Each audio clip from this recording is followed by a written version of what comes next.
Speaker, and thank you for the opportunity to speak tonight regarding the federal bill C-21 and the proposed amendments from the Liberal NDP coalition government. I'll be brief with my comments tonight.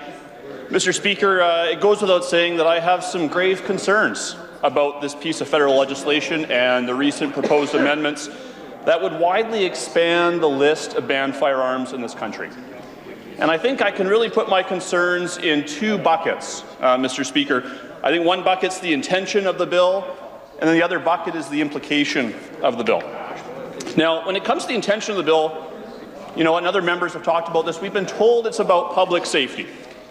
And while I do agree with the idea that taking firearms out of the hands of criminals is important, that's not what this bill does, Mr. Speaker.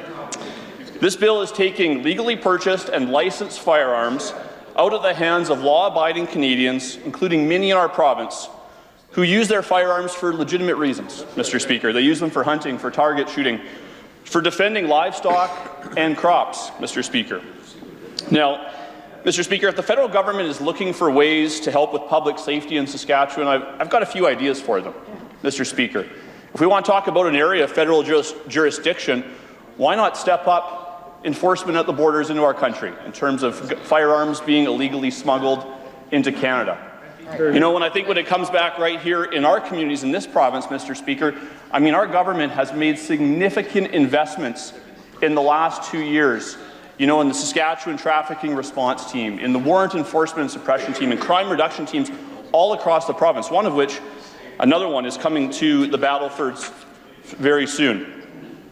So, Mr. Speaker, I have little doubt that the real intention of Bill C-21 it's purely political.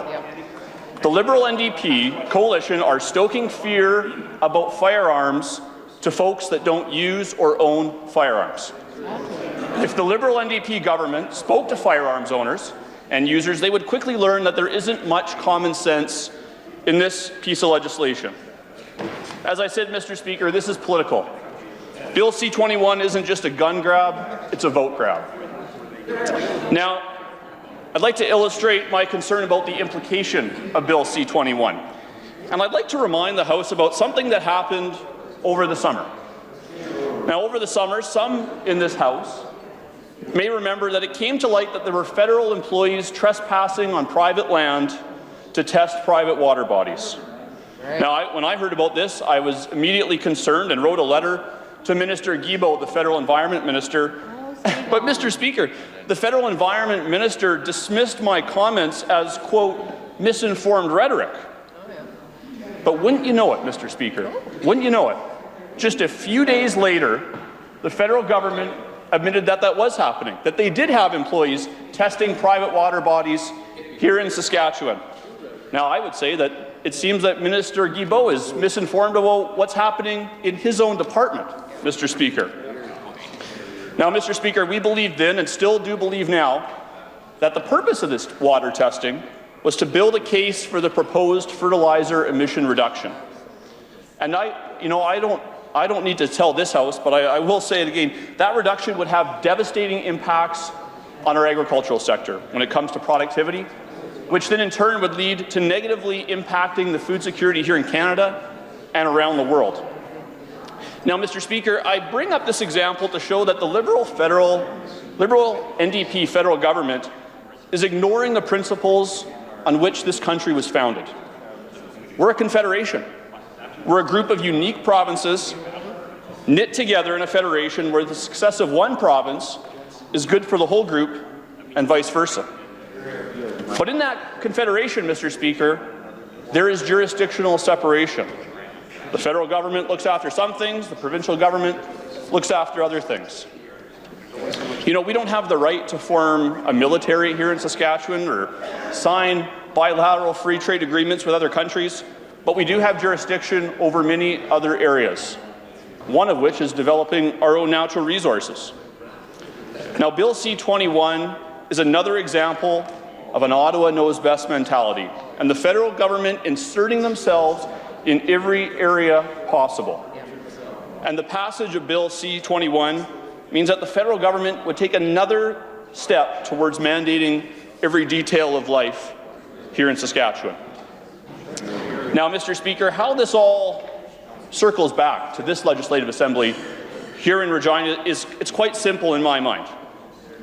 The fact of the matter is that all 12 members of the NDP opposition are card-carrying members of the federal NDP. That's how the NDP works, Mr. Speaker. There is no difference between membership in the federal party or the provincial wings. And that's the same NDP that is keeping Justin Trudeau as our Prime Minister, Mr. Speaker. Now, our provincial government is standing up for the law-abiding people of Saskatchewan by standing against Bill C-21.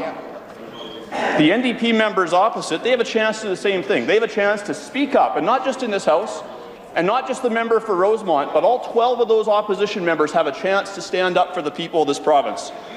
But, Mr. Speaker, you know what I worry about?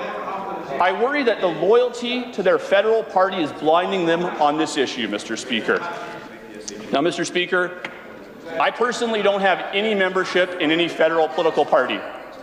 My loyalties are to the constituents that I represent in the Battlefords, and my loyalty is to this province of Saskatchewan.